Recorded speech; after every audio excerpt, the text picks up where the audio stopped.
A partir de agora, na Alternativa, Falando Nisso, o podcast da 102. Um bate-papo descontraído sobre os mais diversos assuntos. Acompanhe. Um forte abraço a você que está acompanhando a Alternativa 102. Está no ar mais um Falando Nisso, o podcast aqui da Alternativa, onde toda quinta-feira ao meio-dia a gente recebe alguém para conversar, trocar uma ideia, independente qual for o assunto, né? Toda quinta-feira ao meio-dia você já está habituado a acompanhar. Lembrando que nós temos o nosso canal no YouTube, onde todas as entrevistas estão disponíveis em vídeo. Você pode acessar lá, podcast Falando Nisso. Já temos mais de 30 entrevistas aqui no nosso quadro. Também tem a nossa rede social, nosso Instagram, @podcast Falando Nisso, onde toda semana a gente posta a agenda da semana, posta quem vai ser o próximo convidado que vai estar aqui. E você também pode sugerir quem você gostaria de ver aqui, que a gente vai atrás e vai buscar. Mandando um abraço pro pessoal do Mercado Marini de Passos Maia, no Fábio, lá, né? Todo o pessoal lá, um abraço especial para vocês. Porque o Mercado Marini está com a gente aqui no Falando Nisso. Lembrando que você pode chamar o Marini no Instagram, @podcast 34370104, chama lá, @Mercado Marini também, para você receber as suas ofertas aí sempre no seu smartphone. E também mandar um abraço para a Avelino Braganholo S.A., uma empresa que é referência no mundo todo na questão de papel, papelão ondulado, embalagens em geral também. É a Avelino Braganholo S.A., são os dois parceiros patrocinadores da gente aqui no Falando Nisso. E a gente segue com a nossa rodada de entrevistas alusivas ao mês da mulher. Nesse mês a gente está recebendo só mulheres aqui para conversar, porque é um mês diferente, onde a gente trouxe empresária, a gente hoje estamos aqui com a doutora Ângela, que vai falar sobre saúde, enfim. Temos mulheres que inspiram, mulheres para tirar dúvidas de outras mulheres também aqui no nosso quadro. A exemplo de hoje, doutora Ângela Schultz Zago, ela que trabalha no hospital em Ponte Serrada e eu acho que mais algum lugar que ela vai explicar para a gente a partir de agora, e a gente vai falar um pouco sobre saúde feminina. Doutora, primeiramente bem-vinda à Alternativa, é um prazer recebê-la aqui. O prazer é meu, Rodrigo, muito boa tarde para todos os ouvintes também. Doutora, atende em Ponte Serrada e mais aonde? Eu, no momento, estou atendendo em Ponte Serrada e também no Hospital São Paulo, em Xanxerê. Faz a ponte nos dois hospitais, Isso. então. Uhum. Muito bem. Doutora, antes da gente entrar no assunto da saúde feminina, eu gostaria de perguntar para ti como que surgiu, como que despertou esse interesse pela medicina. Conta um pouco para a gente sobre a sua trajetória. Então, a minha trajetória foi desde uns 15 anos, 16 anos, que eu venho pensando em fazer faculdade de medicina. Acho que foi algo mais natural. Meu irmão já mais velho já fazia medicina, então isso foi algo que já me direcionou para pensar mais nessa área.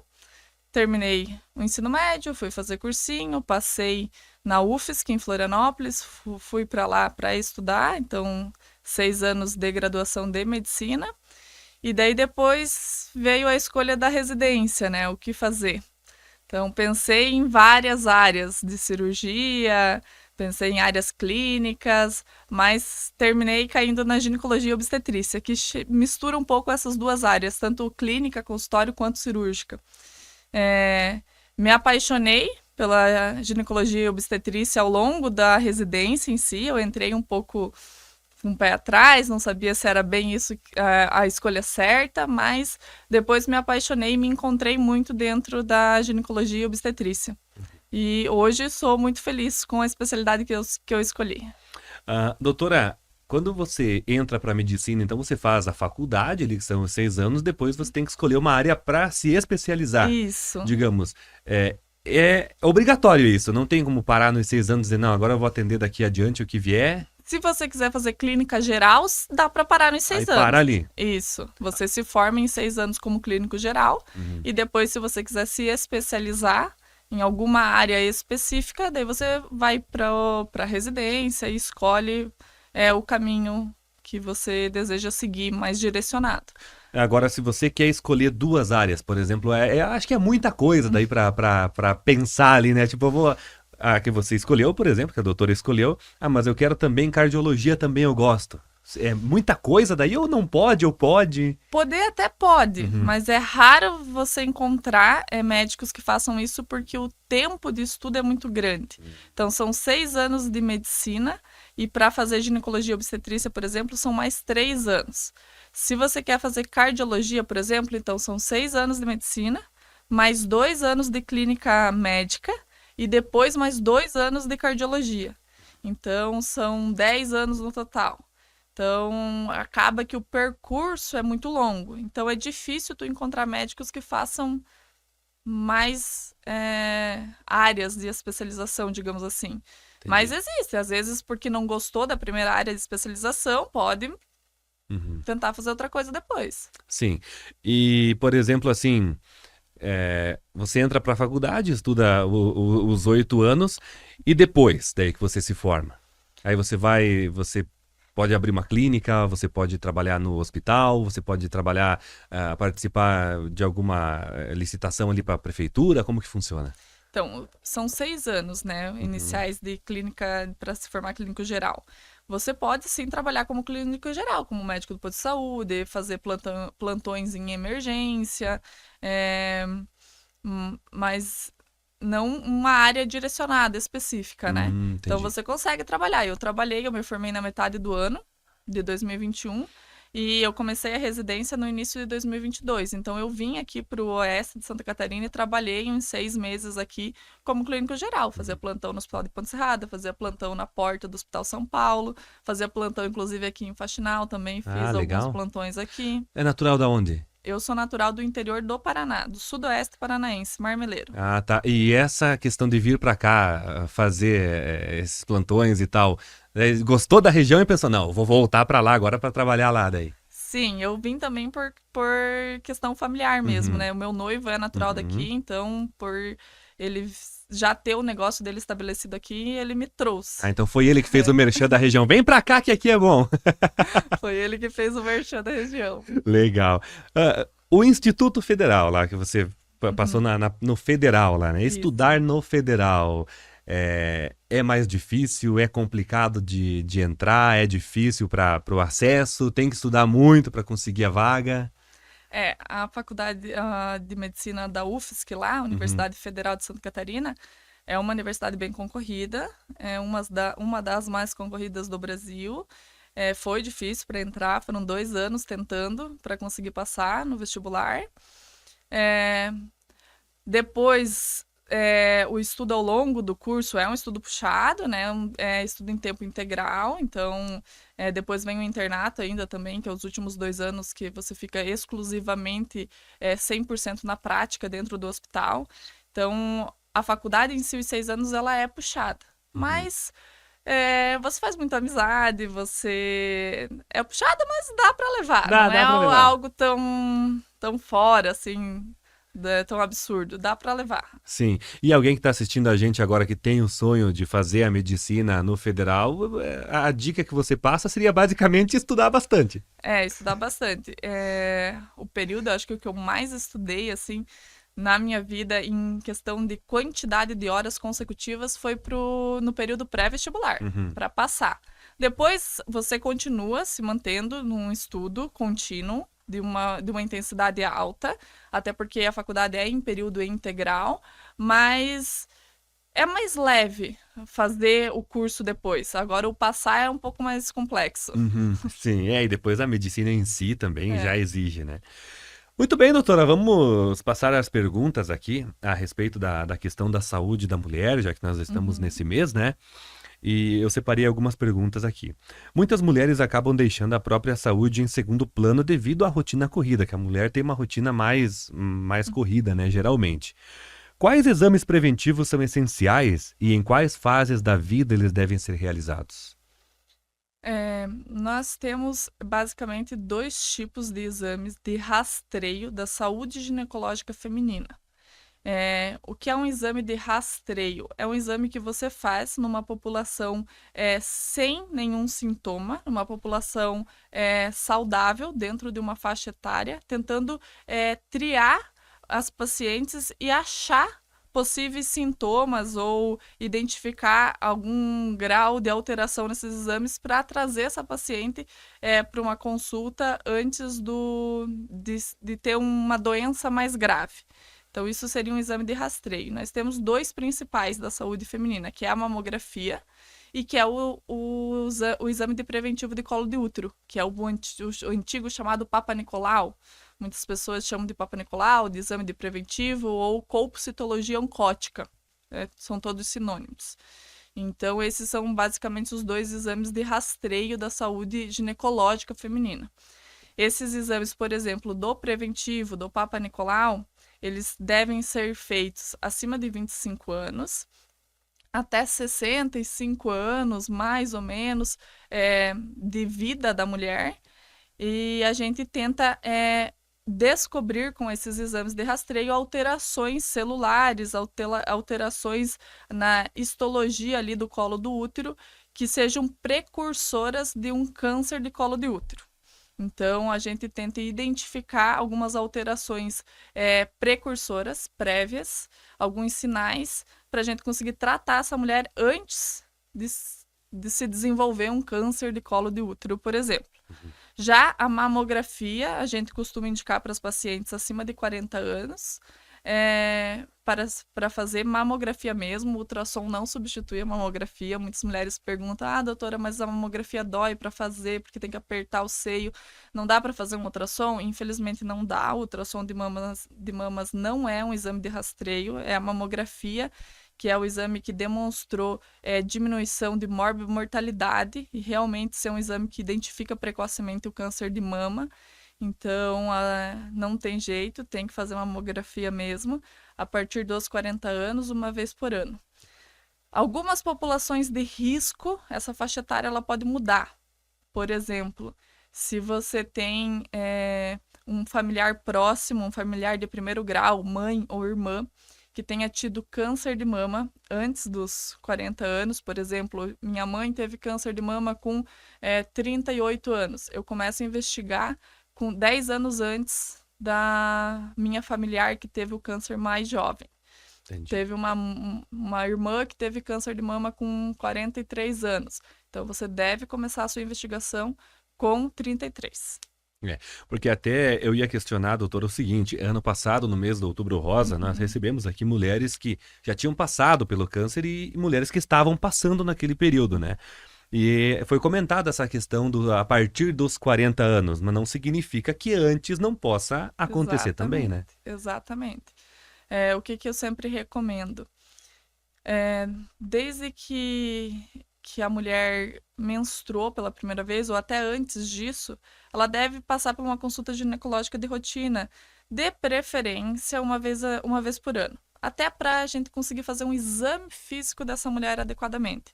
A gente fazer o exame da mama adequado, a gente fazer um exame de colo de útero adequado, olhar mesmo, para ver se a gente não percebe alguma alteração já que possa vir um pouquinho antes desses 40 anos. Então, se a gente perceber, tanto na consulta médica ou a própria mulher em casa, palpando o seio, sentir algum nódulo, alguma coisa, ela deve procurar um atendimento ginecológico antes, porque a gente deve, às vezes, fazer não só a mamografia, às vezes outros exames antes dos 40 anos. Quando a gente fala de exame de rastreio, o exame de rastreio é um exame que a gente faz numa população que não tem sintoma nenhum, na população geral. A gente pega um grupo de mulheres dentro de uma faixa etária que não tem sintoma, que elas não estão sentindo nada, que elas não têm nenhuma alteração, e a gente vai fazer um exame nessa população para tentar achar alterações antes delas serem alterações clínicas, que a gente chama, antes delas conseguirem tocar, palpar, sentir, para a gente conseguir tratar da forma mais precoce possível. Quanto mais precoce, melhor sempre. Quanto mais precoce, melhor sempre. Doutora, além dos exames de rotina, que hábitos assim, diários que podem ajudar as mulheres a ter uma qualidade de vida maior, um bem-estar? Isso às vezes é um pouco chovendo molhado. A gente fala, é bom sempre enfatizar, é bom sempre falar para os pacientes, porque nunca é demais falar, mas ter hábitos de sono de qualidade, dormir 7 a 8 horas por dia, se alimentar de uma forma saudável, evitar os fast foods, comer comida de verdade mesmo, praticar atividade física todos os dias, reduzir consumo de álcool, né? Tabagismo nem se fala então, mas ter hábitos de vida saudável, principalmente atividade física, alimentação saudável e sono adequado. É o que os profissionais sempre falam aqui pra gente também. Vem nutricionista aqui, vem profissional de educação física aqui, sempre fala nesse assunto, mas é sempre bom reforçar, É. né? Doutora, a endometriose afeta muitas mulheres e muitas vezes o diagnóstico demora algum tempo. Quais os principais sintomas e por que é tão importante falar sobre essa doença? A endometriose é uma doença que a gente precisa cada vez mais falar sobre ela para conscientizar a população feminina no geral. Ela é uma doença multifatorial. Hoje em dia a gente não sabe ainda ao certo exatamente o que causa e qual é a fisiopatologia principal dessa doença. Ela é multifatorial. Mas os sintomas que as mulheres costumam sentir são fortes dores do tipo cólica, principalmente durante os períodos menstruais. Então, aquela história de que, tá menstruando, então tem cólicas intensas que impossibilitam a menina, o jovem ou a mulher de fazer suas atividades do dia a dia. Isso não é normal. Muitas vezes a gente escutou ao longo dos anos, cólica menstrual, tem que aguentar, toma um remédio, é isso mesmo, passa. Não, não é normal. Então, eu senti cólicas extremamente fortes que impossibilitem a menina jovem de ir para a escola, a mulher de conseguir fazer suas atividades do dia a dia, trabalhar não é normal, merece uma investigação.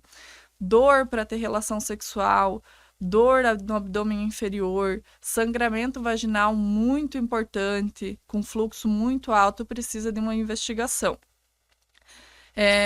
Acontece que, às vezes, essa investigação... Hoje se fala mais disso, mas não era assim há algum tempo atrás. Então, como não existia um tratamento, isso era algo que os profissionais até de saúde, um pouco de responsabilidade dos médicos, ginecologistas, não se investigava, não se tratava, isso progredia muito.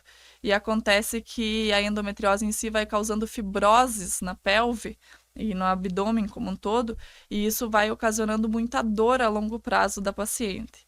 Então, chega as mulheres adultas, assim, a ter a pelve extremamente congelada, que a gente chama, por focos de endometriose que foram causando fibrose, e aí a paciente tem muita dor, uma dor que às vezes a gente não consegue manejar só com medicação e precisa muitas vezes passar por uma cirurgia, e é uma cirurgia complexa, pela quantidade de fibrose e aderência pélvica, para a gente conseguir tentar melhorar os sintomas da paciente. E quais são as opções de tratamento que são disponíveis hoje? Hoje, quando a gente descobre os sintomas da endometriose de forma precoce, um dos principais tratamentos que a gente fala é inibir o eixo, né? Inibir a própria ovulação da paciente, para ela não menstruar mais. Então, tentar ficar um maior período de tempo sem ter menstruações mensais, para a gente tentar minimizar a progressão da doença. Mas não tem uma cura ainda para endometriose. Então, a gente trata sintoma e tenta evitar a progressão da doença. Mas cura, infelizmente, ainda não tem. Temos. Doutora, além da saúde física, a saúde mental também é fundamental. Por exemplo, o estresse, a ansiedade, a sobrecarga podem afetar a saúde da mulher também? Pode, com toda certeza. As mulheres hoje em dia elas têm dupla jornada de trabalho, né? Na maioria das vezes elas trabalham fora de casa e trabalham dentro de casa também. Às vezes o serviço interno dentro de casa é mais pesado até que fora, e isso causa um comprometimento psicológico mesmo da paciente. Todo mundo que trabalha de forma sobrecarregada, uma hora vai explodir em algum local, e a saúde da paciente é reflexo disso. Nos últimos anos, as doenças mentais vêm aumentando muito, né? A própria depressão, ansiedade, síndrome do pânico. E o grupo feminino é um grupo vulnerável para esse tipo de doença. Então, são coisas que a gente precisa ter bastante atenção e cuidado. Uhum. Falando um pouquinho sobre o ciclo menstrual e as oscilações hormonais que podem interferir no humor e também no emocional ali nesse período, né? Como lidar com essas variações e quando é necessário procurar ajuda médica? Desculpa, Da questão do ciclo menstrual e das oscilações hormonais que geralmente muda um pouquinho quando tá no período menstrual ali, né? Quando que é necessário, assim, procurar ajuda médica? Como lidar com essas variações? A gente tem, nos extremos da vida reprodutiva da mulher, tanto no início do ciclo menstrual quanto no final do ciclo menstrual, as mulheres vão ter bastante alterações hormonais. A vida reprodutiva da mulher a gente chama de menacme. Então, no início dessa fase reprodutiva, ali nos primeiros 3 anos do ciclo menstrual, a mulher vai ter um ciclo menstrual totalmente irregular, na maioria dos casos. Porque a gente tem uma imaturidade do eixo, hipotálamo, hipófise e ovário. Então, a gente não consegue ter todos os meses um ciclo adequado. Então, às vezes tem ciclos anovulatórios, às vezes sangra demais, às vezes sangra de menos, às vezes sangra 2 vezes no mês, às vezes passa período sem sangrar e menstrua a cada 3 meses, por exemplo. Então, é um período de irregularidade. No final do menacme, no climatério, que a gente chama, que é o período que antecede a menopausa, isso também começa a alterar. Então, os hormônios das mulheres são uma loucura no final da vida reprodutiva. Então, a gente costuma ter mulheres com muito calorões, fogachos, alterações emocionais, labilidade emocional, insônia, ganho de peso, até mesmo perca de peso nessa fase da vida. E precisa, sim, buscar um médico ginecologista para a gente fazer esse acompanhamento. A gente costuma orientar que a mulher tenha um ginecologista para chamar de seu, para consultar todos os anos. Mas desde o início da vida reprodutiva da mulher até no final. Mas se não tem essa possibilidade, os 2 extremos são os principais. Então, começou a sentir lá no final, por volta dos 45 anos, 50 anos, começou a sentir sintomas de calorões intensos e repentinos, principalmente no período noturno, começou a sentir muita irritabilidade, insônia, não dorme mais como dormia antes, está ganhando peso de uma forma que não ganhava antes. É a hora de buscar um ginecologista para a gente conseguir fazer uma consulta e tentar identificar se essa mulher não está entrando no período do climatério. E se sim, se está entrando, a gente tem de terapia de reposição hormonal que a gente pode fazer, extremamente seguras, que melhoram muito a qualidade de vida da paciente e que são até recomendados que faça se a paciente não tem nenhuma contraindicação ao uso, porque melhora a questão cardiovascular da mulher a longo prazo, a vida óssea da mulher a longo prazo também melhora. Então, é recomendado que procure um ginecologista se estiver tendo esses sintomas, por volta ali dos 45, 50 anos. Algumas mulheres até 55, mas essa é a faixa etária da maioria das mulheres que começam a ter esse sintoma, por volta de 45 a 55 anos. Uhum. Doutora, a questão da automedicação também é sempre uma preocupação do pessoal da saúde que vem aqui conversar com a gente, né? O pessoal tem o costume de se automedicar, principalmente numa fase delicada e importante da vida da mulher, como a menopausa, por exemplo, né? Qual a orientação que a doutora deixaria nesse sentido? Nunca é bom fazer automedicação, né? Então, até a questão dos anticoncepcionais na adolescência, às vezes, minha colega da escola usa o anticoncepcional X ou Y. Então, vou pegar aquele anticoncepcional e vou tomar, ou porque era o anticoncepcional que a minha mãe tomava. Então, eu vou começar a usar. Isso acontece muito. Até mais do que na menopausa, no início da vida reprodutiva da mulher, a questão do anticoncepcional.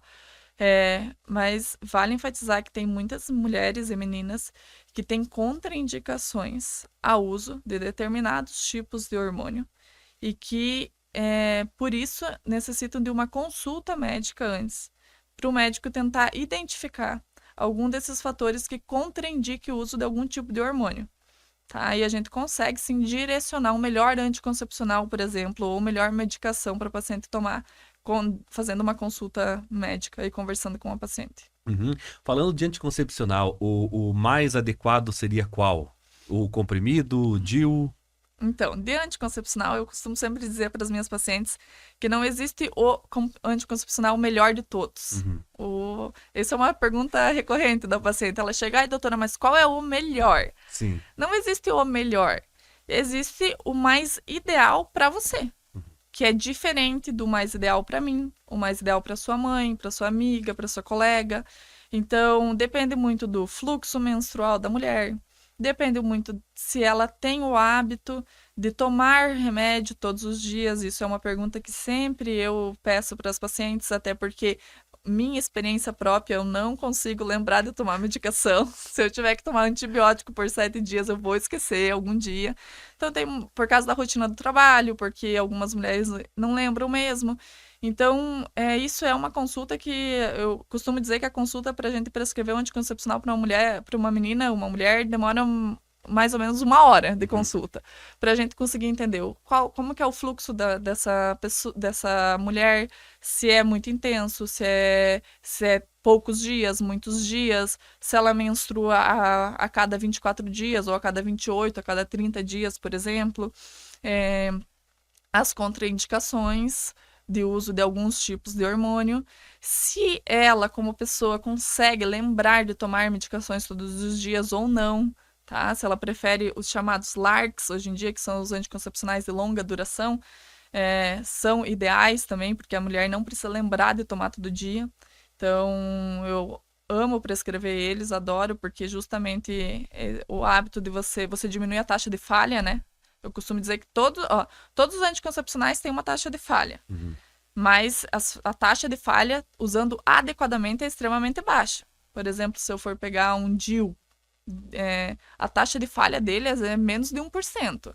Usando de forma adequada, ele bem posicionado dentro do útero, é muito baixa. Mas, se ele não estiver bem posicionado, por exemplo, o anticoncepcional oral combinado, a taxa de falha dele também é baixa. Mas aí tem que lembrar de usar todo dia. Se esquecer 1, 2 dias, já não é mais o ideal. Sim. Então, O que faz um anticoncepcional perder a eficácia, por exemplo? Tipo assim, muita gente falava assim, deixar ele no calor dentro do carro, por exemplo, faz perder a eficácia. Existe isso mesmo? Ou o que pode fazer ele perder a eficácia? O anticoncepcional oral combinado é recomendado que ele não fique em calores extremos, senão ele perde a eficácia dele, sim.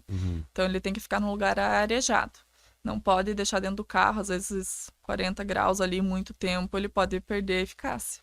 E mais o que poderia fazer ele perder? Tem mais algum fator, fora o calor, assim? Até a data de validade dele, às vezes, sim. né? Não tem que cuidar com isso, anticoncepcional, ou não tomar no horário certo. O principal é não tomar, né? O principal é não tomar. Mas, alguns fatores, sim, ele pode perder um pouco a eficácia. Muitos dizem, porque a associação com antibiótico pode perder a eficácia do anticoncepcional. Isso não. Não, isso não. E com álcool? Com a bebida? Com álcool também não. Não, né? Doutora, a questão da menopausa, que ainda é um tabu, como a gente vinha falando ali, né? A questão que nem para uma pessoa é de um jeito, para outra pessoa é de outro, né? Quais são as principais mudanças no corpo nessa fase? E como é que lida melhor com os sintomas? A doutora falou antes ali do calor, a mulher sente mais calor, enfim, né? Ganha peso, perde peso e tal. Como que lida com isso? Só indo para consulta mesmo? Só indo para consulta mesmo. Existem medicações que a gente usa hoje em dia de terapia hormonal que melhoram muito os sintomas da paciente, muito mesmo, assim. Então, hoje a gente tem uma gama de medicações para terapia de reposição hormonal que melhora muito a qualidade de vida da paciente. Então, e é uma série de medicações que a gente pode tentar prescrever e direcionar para o paciente. Mas, assim, inevitavelmente, hábitos de vida, que a gente acabou de falar, como atividade física diária, um sono de qualidade, alimentação saudável, também vão colaborar e contribuir para minimizar esses sintomas. Eu até ia perguntar aqui a questão de, fora os tratamentos hormonais, o que poderia ser feito? Então entra nessa parte da qualidade física, Qualidade de vida sono, da paciente, exatamente. alimentação e tudo mais, né? Doutora, tem mais algum recado que a doutora acha interessante passar para as mulheres nesse mês da mulher, nesse mês onde a gente reforça esses cuidados também? Eu acho que o principal é um autocuidado. Eu acho que a gente precisa ter uma responsabilidade pessoal de cuidar da nossa saúde. E conseguir fazer pelo menos uma consulta anual aí com o ginecologista e deixar os exames de rotina da mulher, os exames de rotina ginecológica das mulheres em dia, para a gente conseguir prevenir doenças um pouco mais graves. Então, eu acho que essa é a mensagem principal. Muito bem. Doutora, A gente agradece a disponibilidade do seu tempo de vir aqui conversar com a gente, né? Atualmente, então, a doutora atende em Ponte Serrada, também em Xanxerê, né? Parabenizamos pelo mês da mulher, pelo dia da mulher aí, né? Parabéns pela dedicação também nos estudos, né? Que a gente sabe que não é fácil, imagina que não deve ser fácil, né? E também quero deixar uma lembrança para ti. A doutora gosta de café ou não? Adoro Agora, café. cada vez que você for tomar um cafezinho, vai lembrar de nós, então, que participou aqui do nosso quadro, tá? Muito obrigada. Muito obrigado. A Alternativa está sempre à disposição para a gente trocar uma ideia, conversar. O pessoal do hospital lá da Ponte também já esteve aqui, né, no nosso quadro também. Inclusive, a entrevista, essa aqui está sendo gravada, né, mas quando essa aqui for pro ar, a entrevista do hospital lá já vai estar disponível também, né? Então, o pessoal pode acompanhar o Hospital Santa Luzia também nas redes sociais. E a Alternativa está sempre à disposição de vocês. Muito obrigado mais uma vez. Muito obrigado a vocês pelo convite. Muito obrigado também ao pessoal de casa por assistir a entrevista. Muito bem, tá dado o recado. Um abraço pro pessoal do Mercado Marini, Avelino Braganholo S.A., parceiros da gente aqui no Falando Nisso. E lembrando, pode comentar aí quem você gostaria de ver aqui ou algum assunto que você gostaria de saber um pouco mais que a gente vai atrás, vai buscar e vai trazer. Forte abraço para todo mundo e até quinta-feira que vem.